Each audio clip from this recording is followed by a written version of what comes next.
ಗುರು ಸತತ 7 ಸೋಲ್ಗಳು ಆದ್ಮೇಲೆ ನಮ್ಮ ಇಂಡಿಯಾ ಟೀಮ್ ಅವರು ಮೊದಲನೇ ಮ್ಯಾಚ್ ಗೆಲ್ತಾ ಇದ್ದಾರೆ ಅಂತ ಹೇಳೋದು. ಶ್ರೇಯಸ್ ಅವ್ರ ಕ್ಯಾಪ್ಟನ್ಸಿಯಲ್ಲಿ ಮೊದಲನೇ ಜಯ ಸಿಕ್ಕಿದೆ ನಮ್ಮ ಇಂಡಿಯಾ ಟೀಮ್ಗೆ ಅಂತ ಹೇಳೋದು. ಅದು ವೈಭವ್ ಸೂರ್ಯವಂಶಿ ಅವರ ಭರ್ಜರಿ ಬ್ಯಾಟಿಂಗ್ ಇಂದ ಅಂತ ಹೇಳೋದು. ಇವತ್ತಿನ ಮ್ಯಾಚ್ ಏನಾಯ್ತು ಮತ್ತೆ ಜಿಂಬಾಬ್ವೆ ಏನ್ ಚೆನ್ನಾಗಿ ಮಾಡಲಿಲ್ಲ, ಮತ್ತು ನಮ್ಮ ಇಂಡಿಯಾದವರು ಏನ್ ಸಖತ್ತಾಗಿ ಮಾಡಿದ್ರು ಅಂತ ನೋಡ್ಕೊಬರೋಣ ಬನ್ನಿ. ಎಲ್ಲೋ ಗೈಸ್, ಎಲ್ಲರಿಗೂ welcome to the my YouTube channel Prajwal analysis. ಗುರಿ ವೈಭವ್ ಸೂರ್ಯವಂಶಿ ಇಂಗ್ಲೆಂಡ್ ಅಲ್ಲಿ ಯಾಕೆ ಆಡಲಿಲ್ಲ ಅಂತ ನಮ್ಗೆ ಇನ್ನೂ ಅರ್ಥ ಆಗ್ತಿಲ್ಲ. ಯಾಕಂದ್ರೆ ಅಷ್ಟು ಸಖತ್ತಾಗಿತ್ತು ಅಲ್ಲಿ ಬ್ಯಾಟಿಂಗ್ ಆಡೋದಕ್ಕೆ ವಿಕೆಟ್ ಅಂತ ಹೇಳ್ಬೋದು.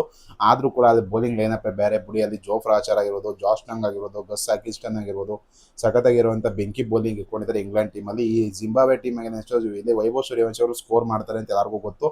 ಆದರೆ ಈ ರೀತಿ ಅಗ್ರೆಸಿವ್ ಆಗಿ ಅವ್ರು ಫಸ್ಟ್ ಕೆರಿಯರ್ನ 50 ಸ್ಕೋರ್ ಮಾಡ್ತಾರೆ ಅಂತ ಯಾರು ಕೂಡ ಅನ್ಕೊಂಡಿರಲಿಲ್ಲ. ಫಸ್ಟ್ ಸಖತ್ತಾಗಿ ಬ್ಯಾಟಿಂಗ್ ಆಡೋದಕ್ಕೆ ಬರ್ತಾರೆ ನಿಮಗೆ ಜಿಂಬಾಬ್ವೆ. ನಮ್ಮ ಇಂಡಿಯಾದ ಟಾಸ್ಕ್ ಎದ್ಬಿಟ್ಟು ಬೌಲಿಂಗ್ ಆಯ್ಕೆ ಮಾಡ್ಕೊಳ್ತಾರೆ. ಗುರು ಪವರ್ ಪ್ಲೇಯಿಂದ ಮ್ಯಾಚ್ ಮುಗಿದೋಯ್ತು. ಯಾಕಂದ್ರೆ ಫಸ್ಟ್ ಬಾಲ್ ವಿಕೆಟ್ ಎತ್ತಾರೆ ಮಯಾಂಕ್ ಯಾದವ್ ಅವರು. ಸಖತ್ತಾಗಿ ಅವ್ರಿಗೆ ಗೊತ್ತೇ ಆಗಿಲ್ಲ, ಬೀಟಮ್ ಆದ್ರು ಅಂತ ಅಂದ್ಕೊಳ್ತಾರೆ.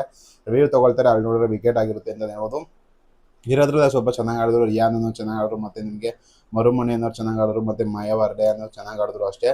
ರಿಯಾನ್ ಮತ್ತೆ ಇಲ್ಲಿ ಮರುಮಣಿ ಅನ್ನೋರು ಚೆನ್ನಾಗಿ ಆಡದೇ ಇದ್ರೆ ಇದು ಇಷ್ಟು ಸ್ಕೋರ್ ಬರ್ತಾ ಇರಲ್ಲ ಅಂತ ಹೇಳೋದು. ಸಿಕಂದರ್ ರಾಜಾ ಕೂಡ ಬೇಗನೆ ಔಟ್ ಆಗ್ತಾರೆ ಶಿವಮ್ ದುಬೆ ಅವರಿಗೆ. ಪ್ರಿನ್ಸ್ ಯಾದವ್ ಹಾಗೂ ನಿಮ್ಗೆ ಇಲ್ಲಿ ಮಯಾಂಕ್ ಯಾದವ್ ಅವರು ಸಖತ್ತಾಗಿ ಬೌಲಿಂಗ್ ಮಾಡಿ ರವಿ ಬಿಷ್ಣೋಯ್ ಕೂಡ ಒಂದು ವಿಕೆಟ್ ಬೀಳುತ್ತೆ ಅಂತ ಹೇಳೋದು. 125 ರನ್ ಟಾರ್ಗೆಟ್ ಆಗಿ ಕೊಡ್ತಾರೆ ನಮ್ಮ ಇಂಡಿಯಾ ಟೀಮ್ಗೆ. ಅದನ್ನ ಚೇಸ್ ಮಾಡೋಕ್ಕೆ ಅಂತ ಬರ್ತಾರೆ ವೈಭವ್ ಸೂರ್ಯವಂಶಿ ಆಗೋಯ್ತು ಅಭಿಷೇಕ್ ಶರ್ಮಾ ಅವರು. ಅಭಿಷೇಕ್ ಶರ್ಮಾ ಅವ್ರದ್ದು ಈ ಮ್ಯಾಚ್ ಅಷ್ಟೊಂದೇನು ಪರ್ಫಾರ್ಮೆನ್ಸ್ ಕೊಡೋದಕ್ಕಾಗಲಿಲ್ಲ, ಬೇಗನೆ ಔಟ್ ಆಗ್ತಾರೆ. ಆದರೆ ವೈಭವ್ ಸೂರ್ಯವಂಶಿ ಅವರಂತೂ ಫುಲ್ ಟೋಲ್ ತಗೊಬಿಡ್ತಾರೆ ಜಿಂಬಾಬ್ವೆ ಬೌಲರ್ಸ್ಗಳನ್ನ ಅಂತ ಹೇಳೋದು.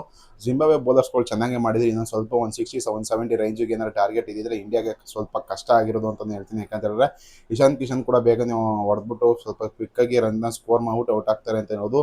ಅದನ್ನು ಶ್ರೇಯಸ್ ಅಯ್ಯರ್ ಅವರು ಕೂಡ ಚೆನ್ನಾಗಿ ಆಡ್ತಾ ಇರ್ತಾರೆ. ಮತ್ತು ಅದನ್ನು ತಿಲಕ್ ವರ್ಮಾ ಬಂದ್ಬಿಟ್ಟು ಮ್ಯಾಚ್ನ ಫಿನಿಶ್ ಮಾಡ್ಕೊಡ್ತಾರೆ ಅಂತ ಹೇಳೋದು. ವೈಭವ್ ಸೂರ್ಯವಂಶಿ ಕೂಡ ನಮ್ಮ ಇಂಡಿಯಾದು ಪವರ್ ಪ್ಲೇ ಆದಮೇಲೆ 68 ರನ್ಗೆ 1 ವಿಕೆಟ್ ಇರುತ್ತೆ. ಆಲೆ ವೈಭವ್ ಸೂರ್ಯವಂಶಿ ಅಣ್ಣಂದು 50 ಕೂಡ ಕಂಪ್ಲೀಟ್ ಆಗೋಗಿರುತ್ತೆ. 50 ನೆಕ್ಸ್ಟ್ ಬಾಲೇ ಕೂಡ ಔಟ್ ಆಗ್ತಾರೆ ಇಲ್ಲಿ ವೈಭವ್ ಸೂರ್ಯವಂಶಿ ಅಂತ ಹೇಳೋದು. ವೈಭವ್ ಸೂರ್ಯವಂಶಿಗೆ ಫ್ಯೂಚರ್ ಅಂತ ಸಖತ್ ಬ್ರೈಟ್ ಆಗಿ ಕಾಣ್ತಾ ಇದೆ ಅಂತ ಹೇಳೋದು. ಯಾಕಂತೇಳಿದ್ರೆ IPL ಕೂಡ ಅಷ್ಟು ಸಖತ್ತಾಗಿ back to back season performance ಮಾಡಿದರೆ. ಇಂಟರ್ನ್ಯಾಷನಲ್ ಕೂಡ ಇದು ಇಂಗ್ಲೆಂಡ್ ಅಗೇನೆಸ್ಟ್ ಅಷ್ಟೊಂದು ಪರ್ಫಾರ್ಮೆನ್ಸ್ ಬರದೇ ಹೋದ್ರು ಕೂಡ ಜಿಂಬಾಬ್ವೆ ಅಗೇನೆಸ್ಟ್ ಫಸ್ಟ್ 15 ಸ್ಕೋರ್ ಮಾಡ್ಕೊಂಡಿದ್ದಾರೆ ಅವ್ರ ಕೆರಿಯರ್ ಅಂತ ಹೇಳೋದು. 15 ವರ್ಷದ ಹುಡುಗ ಈಗ 50 ರನ್ನ ಸ್ಕೋರ್ ಮಾಡಿದರೆ ಇಂಡಿಯಾ ಟೀಮ್ಗೆ ಅಂತ ಹೇಳಿದ್ರೆ ಅದರಂಥ ಪ್ರೈಡ್ ವಿಷಯ ಯಾವುದು ಇಲ್ಲ ಅಂತ ಹೇಳೋದು. ಅವ್ರಿಗಂತೂ ಸಖತ್ತಾಗಿ ಡಾಮಿನೇಟ್ ಮಾಡ್ಕೊಂಡು ಗೆದ್ದಿದ್ದಾರೆ. ಈ ಜಿಂಬಾಬ್ವೆ ಮೇಲೆ ಅಂತ ವೈಟ್ ವಾಶ್ ಮಾಡಲೇಬೇಕು, ಅದು ನಮ್ಮ ರೆಪ್ಯುಟೇಷನ್ ಪ್ರಶ್ನೆ ಬರುತ್ತೆ ಅಂತ ಹೇಳೋದು. ಶ್ರೇಯಸ್ ಅವರು ಕ್ಯಾಪ್ಟನ್ಸಿ ಮೊದಲನೇ ವಿಕ್ಟರಿ ಬಂದಿರೋ. ನಿಮ್ಗೆ ಏನಿಸ್ತದೆ ಕಮೆಂಟ್ ಮಾಡಿ. ವಿಡಿಯೋ ನಿಮ್ಗೆ ಇಷ್ಟ ಲೈಕ್ ಮಾಡಿ, ಶೇರ್ ಮಾಡಿ, ಸಬ್ಸ್ಕ್ರೈಬ್ ಮಾಡಿ.